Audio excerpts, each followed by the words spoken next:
Good morning, everybody. Welcome to week number 3 of 24/7 worship with Farmerville First Assembly. I'm joining you this morning from my front porch here in Farmerville, Louisiana. Just give a little update. Everybody knows all the chaos and the anxiety that's going on around everybody right now. Everyone's dealing with something different. But think about this for just a few minutes. Just a few short weeks ago, everybody's schedule was a little bit different. We were all planning where we were going to go out and eat next, what restaurant we were going to go to, what meeting we had that night. In the evening times, you had different groups gathering up. You had your different practices that your kids had to be at. All these different things were going on. It was pretty much to the point where if we didn't have it in our calendar app on our phone, we couldn't remember to go to it. So it got to that point where it was just hectic and nonstop for everybody. So, but amazing what a difference a few weeks can make. Because right now we're at the point now where, wow, what do I do with all this extra time that I have? And after looking at things, we just realized at some point that perhaps we forgot to put God in those calendars while we were doing everything during those busy times in our life.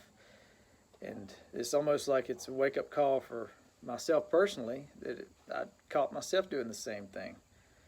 But just a quick poll that was done, and it was an article in the Jerusalem Post. It talks about the people polled, 44% saw the coronavirus as a wake-up call for America to turn back to God.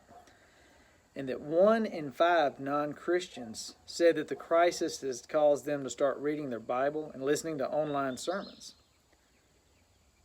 That's pretty amazing to me because when you hear statistics like that, these are national polls that are conducted, but it just shows that God uses all circumstances that we're in and situations.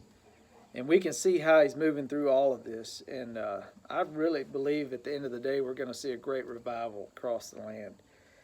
But for me in particular, a few weeks back, I caught myself 4 out of 5 nights of the week, during the weeknights, having either a meeting or practice, whatever it may be. We had something going on where there'd be times that we were so busy we wouldn't get home until 9:30 or 10 o'clock at night on school nights. And we know that now we obviously don't have to deal with school, but there's just so much going on. And I in particular, started to realize that I was so accustomed to instant gratification. It was so fast-paced and everything that if something took longer than a couple minutes, I found myself getting irritated. And then I was reminded of a couple years ago. I was riding down the road with Grant, and at the time, my 6-year-old son in the back seat. I don't remember what prefaced the conversation exactly, but the words that he said stuck with me on this. It was, "Daddy, practice takes patience, but patience takes practice." And I want to repeat that to you. Practice takes patience, but patience takes practice. And I'm going to tell you right now that the moment he said that, it just kind of floored me. Because if God can use a 6-year-old to orate words of wisdom like that, just imagine what he can do with each and every one of us. If we take the time to stop and practice a little patience. And what that can do for those around us to show that we're not easily irritated, and that if we just let God have control of the situations, then we will learn that patience. Because I've caught myself before asking God to grant me patience to deal with things, but someone, I forget who said it, but it was said before that God doesn't give us patience, he gives us opportunities to be patient.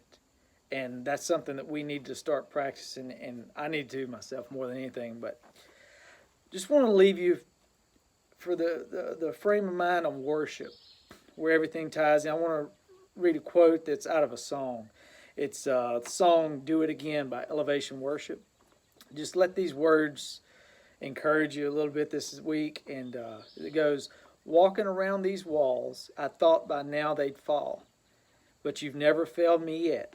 Waiting for change to come, knowing the battle's won. For you have never failed me yet. I know the night won't last. Your word will come to pass. My heart will sing your praise again. Jesus, you're still enough. Keep me within your love. My heart will sing your praise again." So I encourage each and every one of you to play some worship music in the background at any time, because it helps sort of readjust your mind and keep your focus on God during all these tough times. But everybody just remember to keep being that light in the darkness for everyone around you, and to practice patience this week. But love you guys. Can't wait to be back together again, hopefully soon. But see you when we get. Love you guys.